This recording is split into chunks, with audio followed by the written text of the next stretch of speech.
आज हम राजस्थान के नामकरण की ऐतिहासिक पृष्ठभूमि के बारे में जानेंगे। सबसे पहली बार अपने इस राजस्थान का जो क्षेत्र है, इसके लिए जिस नाम का उल्लेख मिलता है, वो है ब्रह्मावर्त। ब्रह्मावर्त नाम का उल्लेख सबसे पहली बार सबसे पुराना जो वेद है, ऋग्वेद, उसमें किया गया है। तो सबसे पहली बार राजस्थान के लिए ब्रह्मावर्त नाम का उल्लेख मिलता है ऋग्वेद में। ऋग्वेद के बाद अगर अपन बात करते हैं तो रामायण काल में राजस्थान के लिए एक नाम मिलता है और वो नाम है मरुकांतर। मरुकांतर नाम का प्रयोग किया गया अपने राजस्थान के लिए। इस मरुकांतर के बाद अगला जो नाम का उल्लेख मिलता है वो है राजस्थानायादित्य। राजस्थानायादित्य नाम का उल्लेख मिलता है बसंतगढ़ शिलालेख में। देखिए, आप सभी को पता ही है कि बसंतगढ़ शिलालेख में पहली बार लिखित उल्लेख मिलता है राजस्थान के लिए किसी नाम का, और ये बसंतगढ़ शिलालेख जो है वो सिरोही में पाया गया है। बसंतगढ़ शिलालेख कहाँ मिला है, ये प्रश्न भी कई बार पूछा जाता है परीक्षाओं में। तो बसंतगढ़ शिलालेख मिलता है सिरोही जिले में, और इस शिलालेख में पहली बार लिखित रूप में राजस्थान के लिए एक नाम का प्रयोग किया गया और वो नाम है राजस्थानायादित्य। इसके बाद में मोहनोत नैणसी, मारवाड़ रियासत के दीवान और महाराजा जसवंत सिंह प्रथम के जो राजकवि थे और उनके दीवान भी थे, उनके द्वारा एक किताब लिखी गई जिसका नाम था नैणसीरी ख्यात। इस नैणसीरी ख्यात में उन्होंने राजस्थान के लिए रायथान शब्द का प्रयोग किया। देखिए, ये राजस्थान नहीं है, ये रायथान है। तो मोहनोत नैणसी ने पहली बार प्रयोग किया राजस्थान के लिए रायथान नाम का। अब बात अगर मोहनोत नैणसी की चल रही है तो मैं आपको बता दूं कि नैणसी की एक और किताब थी जिसका नाम था मारवाड़ परगणारी विगत। मारवाड़ परगणारी विगत, ये किताब भी नैणसी जी की बहुत फेमस किताब है, लेकिन इसमें नहीं, इन्होंने नैणसीरी ख्यात में रायथान शब्द का प्रयोग किया था। मैंने आपको सिर्फ ये नॉलेज के लिए बताया है कि मारवाड़ परगणारी किताब किसकी है, नैणसी की है। और नैणसी का संबंध किससे है, मारवाड़ रियासत से।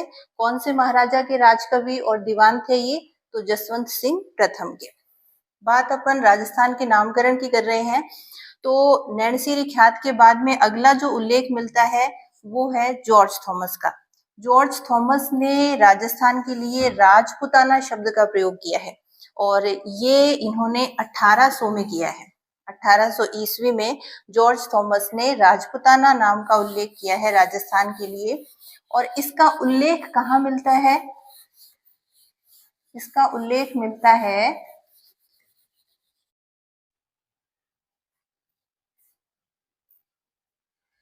देखिए, विलियम फ्रैंकलिन थे, इनकी एक किताब थी, विलियम फ्रैंकलिन की एक किताब आई थी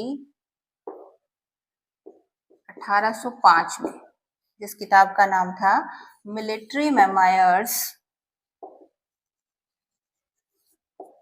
military memoirs of mister George Thomas. Military memoirs of mister George Thomas नाम की किताब आई थी विलियम फ्रैंकलिन की 1805 में। इस किताब में उन्होंने उल्लेख किया था कि जॉर्ज थॉमस ने अपने इस राजस्थान के क्षेत्र के लिए राजपुताना नाम का उल्लेख किया है, और राजपुताना नाम इन्होंने दिया था 1800 में।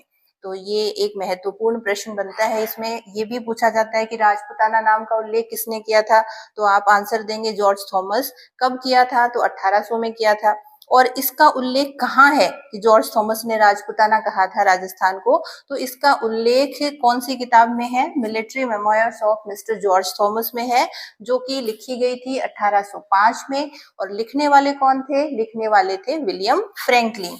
तो ये तो बात हो गई जॉर्ज थॉमस की।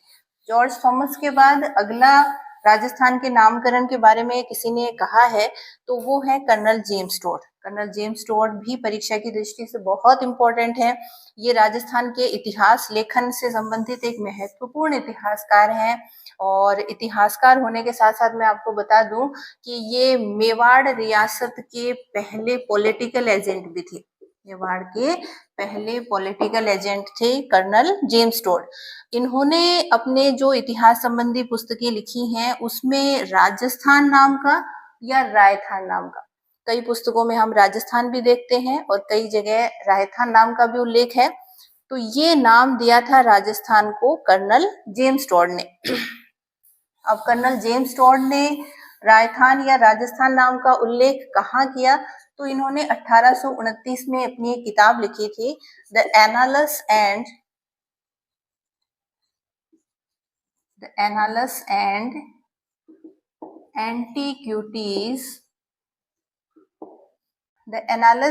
Antiquities of Rajasthan.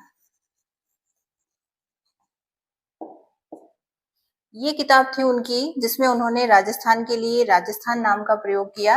इसी किताब का एक दूसरा नाम भी पूछा जाता है, कई बार परीक्षाओं में पूछा जाता है कि कर्नल जेम्स टोड की एनालिस एंड एंटीक्विटीज का दूसरा नाम क्या है?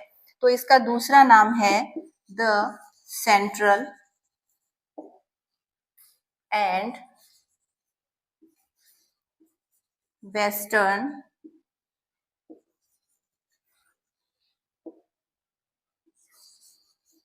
राजपूत स्टेट्स। तो ये दोनों कर्नल जेम्स टोड की अलग अलग पुस्तकें नहीं है, the annals and antiquities of Rajasthan और the central and western Rajput states of India, Rajput states of India. ये एक ही किताब है जिसके की दो नाम हैं। तो ये आप ध्यान में रखें कि 1829 में लिखी गई annals and antiquities of Rajasthan में कर्नल जेम्स टोड ने राजस्थान के लिए किस नाम का प्रयोग किया था? राजस्थान या रायथान नाम का प्रयोग इन्होंने किया था।